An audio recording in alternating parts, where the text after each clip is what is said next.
एक गांव में जयदीप मास्टर नाम का एक व्यक्ति रहा करता था। मास्टर जयदीप कई बच्चों को अपने घर पर पढ़ाते थे और सभी बच्चे मास्टर जयदीप के पास पढ़ने से बहुत खुश थे।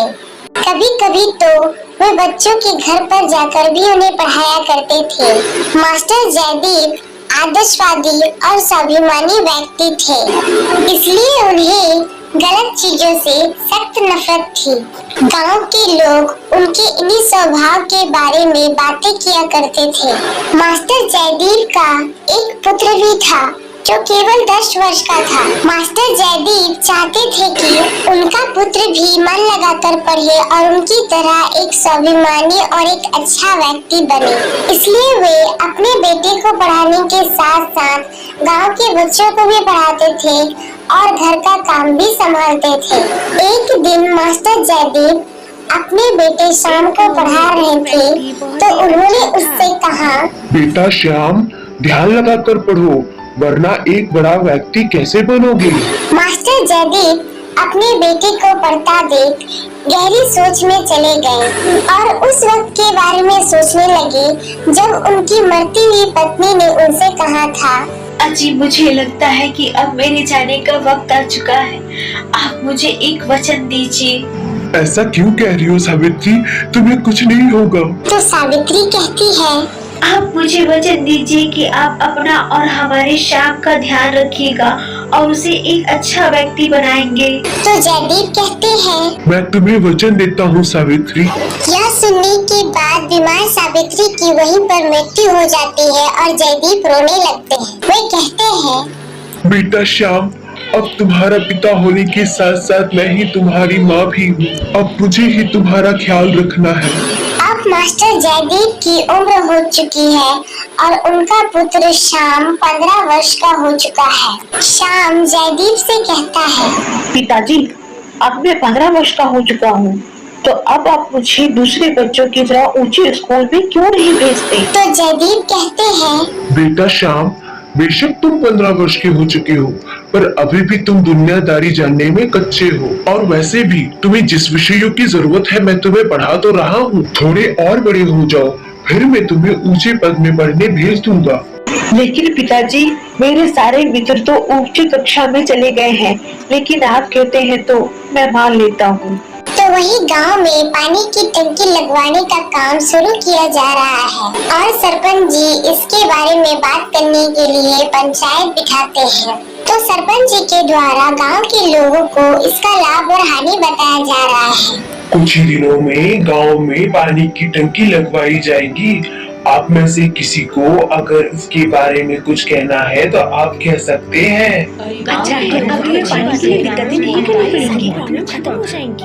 गांव के लोगों की तरफ से रामू बोलता है, अरे सरपंच जी, हम लोग ये सुन के बहुत ही ज्यादा खुश हैं। अब हमें गहरे कुएं से पानी नहीं उठाना पड़ेगा और हमारा वक्त भी बचेगा। तो मास्टर जयदीप बोलते हैं, लेकिन सरपंच जी, किसी भी फैसले में जाने से पहले हमें एक बार सोचना चाहिए, क्योंकि सरकार के काम में और सरकार की जमीन में ये हमसे बहुत ज्यादा ही पैसे मांग रहे हैं। तुम सही कह रहे हो जयदीप, हमने तो इसके बारे में सोचा ही नहीं था। हमें एक बार चल के उनसे बात करनी चाहिए कि सरकार के काम पे वे इतने पैसे कैसे ले सकते हैं। मास्टर जयदीप और सरपंच जी का यह निर्णय गांव वालों को पसंद नहीं है। तो वही गांव में इसके बारे में जगह जगह चर्चा होती है। तो कमलेश कहता है, अरे भाई नरेश, क्या तुम्हें सरपंच जी की यह बात पसंद आई? मुझे तो नहीं आई। अरे नहीं भाई कमलेश, सरपंच जी तो मास्टर जी की ही कहा मानते हैं और उन्हीं के राह पे चलते हैं। लेकिन भाई उन्हें मास्टर जी की बातें सुनने के बजाय गांव के लोगों के बारे में सोचना चाहिए था। चलो छोड़ो, हम दोनों के कहने से क्या होता है, देखते हैं कि क्या फैसला किया जाता है पंचायत में। तो वही मास्टर जयदीप सरपंच और उनके साथी हीरा के साथ कॉन्ट्रैक्टर से बात करने आए। आइए सरपंच जी, आइए, कहिए कैसे आना हुआ आपका। अरे राकेश जी, हम आपसे इस काम के बारे में कुछ बात करने आए हैं। कहिए, क्या कहना चाहते थे आप? वो हम ये कहने आए थे कि आप सरकार के काम में इतने पैसे कैसे मांग सकते हैं। तो राकेश बोलता है, अरे सरपंच जी, एक तो आपका गांव इतना दूर है, हमें चीजें लाने में इतनी दिक्कतें हो रही है, और काम भी तो बड़ा है। पानी की टंकी लगाना कोई मामूली काम थोड़ी है। इसका मतलब ये थोड़ी है कि अब सरकार की जमीन पे सरकार के काम पे इतने पैसे लेंगे। मैं चाहूँ तो आपकी शिकायत ऊपर तक कर सकता हूँ कि आप लोग सरकार के काम में इतने पैसे ले रहे हैं। हम किसी और कॉन्ट्रैक्टर को बुलाएंगे, हमें आप लोगों से काम नहीं करवाना। सोच लीजिए मास्टर जी, आप लोगों के लिए ये बहुत बड़ी प्रॉब्लम बन सकती है। हमने सोच लिया और अपना निर्णय भी ले लिया, हम आपसे काम नहीं करवाएंगे बस। यह कहकर मास्टर जयदीप और सरपंच जी वहाँ से चले जाते हैं। तो हीरा कॉन्ट्रैक्टर से कहता है, कैसे कॉन्ट्रैक्टर हो तुम? अपनी चिकनी चुपड़ी बातों में उन्हें फंसा भी नहीं सके। ये काम किसी भी हालत में रुकना नहीं चाहिए। भूलना मत, हमें इसके बहुत पैसे मिलने वाले हैं। जानता हूँ हीरा जी, जानता हूँ। अब हमारे पास गांव वालों को भड़काने के अलावा और कोई रास्ता नहीं है। एक बार ये गांव वाले कह दे, फिर तो ये सरपंच खुद ब खुद मान जाएगा। तो हीरा कहता है, तुमसे जो बन पाए वो करो, पर ये काम रुकना नहीं चाहिए, समझ गए तुम? और यह कहकर हीरा वहाँ से चला जाता है। तो वही दूसरे दिन राकेश कॉन्ट्रैक्टर भोले भाले गांव वालों को अपनी बातों में फंसाने की कोशिश करता है। अगर काम नहीं हुआ तो सोच लीजिए आप लोग को पानी मिलना मुश्किल हो जाएगा।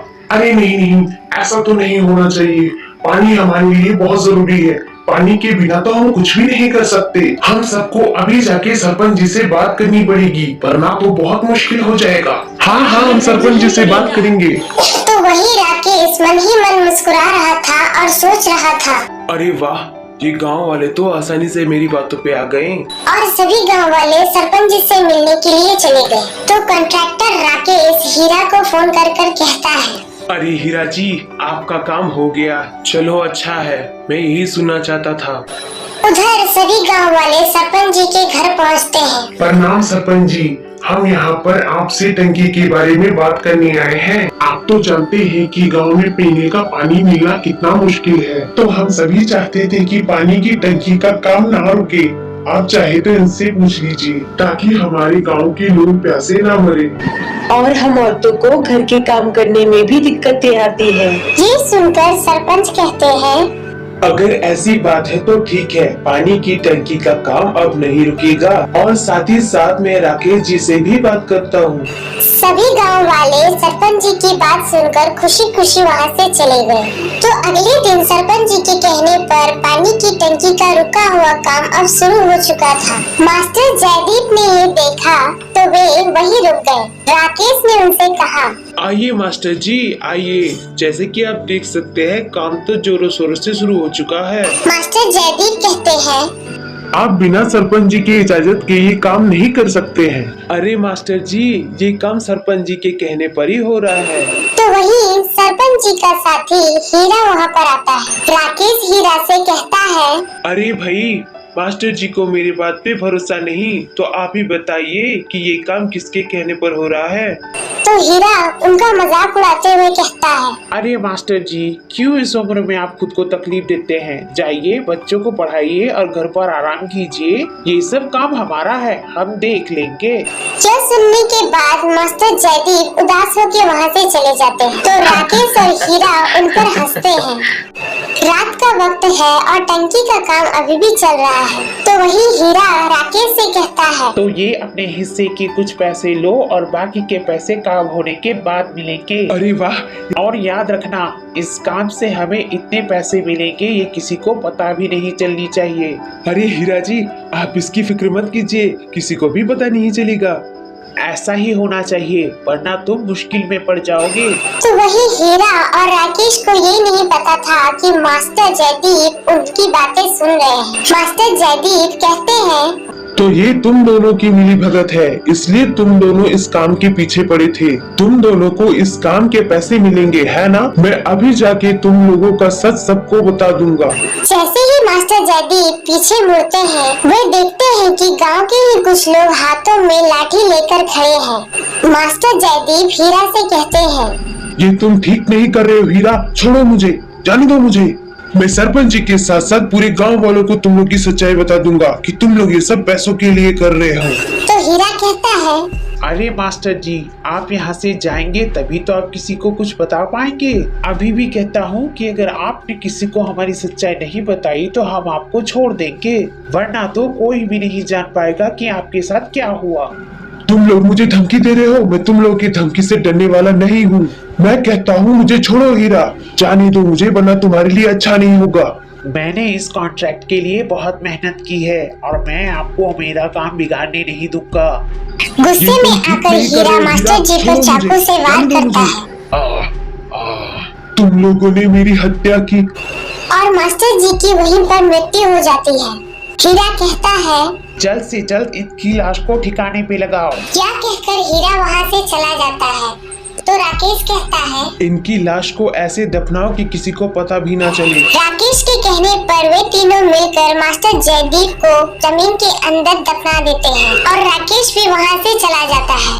तो उधर शाम घर पर पढ़ाई कर रहा था तो उसने कहा इतनी रात हो गई और पिताजी अभी तक घर नहीं आए, क्या बात होगी, मुझे जाकर देखना चाहिए। यह कहकर शाम अपने पड़ोस के काका मोती के घर जाता है। शाम देखता है कि काका मोती तो सो रहे हैं तो वो आवाज लगाता है काका काका। अरे श्याम, क्या हुआ? तुम यहाँ क्या कर रहे हो इतनी रात को? काका, रात के 10 बज रहे हैं और पिताजी अभी तक घर नहीं लौटे हैं, मुझे उनकी बहुत फिक्र हो रही थी। आ जाएंगे, तुम फिक्र मत करो। पर वो कभी इतना देर नहीं करते हैं और जब भी देर करते हैं मुझे कह देते हैं।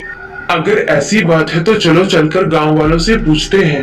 मोती और शाम दोनों मिलकर गांव वालों से पूछने के लिए जाते हैं तो गांव का राणा कहता है क्या हुआ मोती जी, आप लोग इतने चिंतित क्यों दिख रहे हो?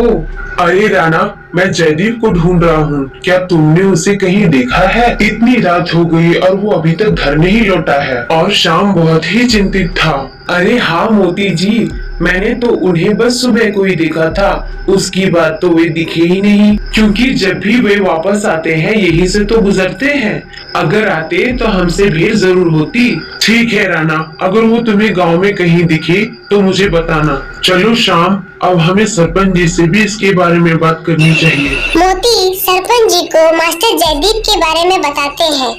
क्या कह रहे हो तुम? मास्टर जयदीप नहीं मिल रहे हैं? तुम फिक्र मत करो, मैं अभी कुछ गांव वालों को लेकर आता हूँ और हम सब मिलकर उन्हें ढूंढेंगे। और सरपंच जी के कहने पर सभी गांव वाले मास्टर जयदीप को यहाँ वहाँ ढूंढने लगते हैं, लेकिन मास्टर जयदीप उन्हें कहीं भी नहीं मिले। तो वहीं दूसरे दिन भी मास्टर जयदीप को कुछ पता नहीं था। शाम का रो रोकर बुरा हाल था तो मोती ने उससे कहा मत रो बेटा श्याम, तुम्हारे पिताजी नहीं है तो क्या हुआ, आज से तुम मेरे साथ रहना, मैं तुम्हारा ख्याल रखूंगा। तो ये कहानी यही पर खत्म होती है। आगे की कहानी हम दूसरे पार्ट में देखेंगे।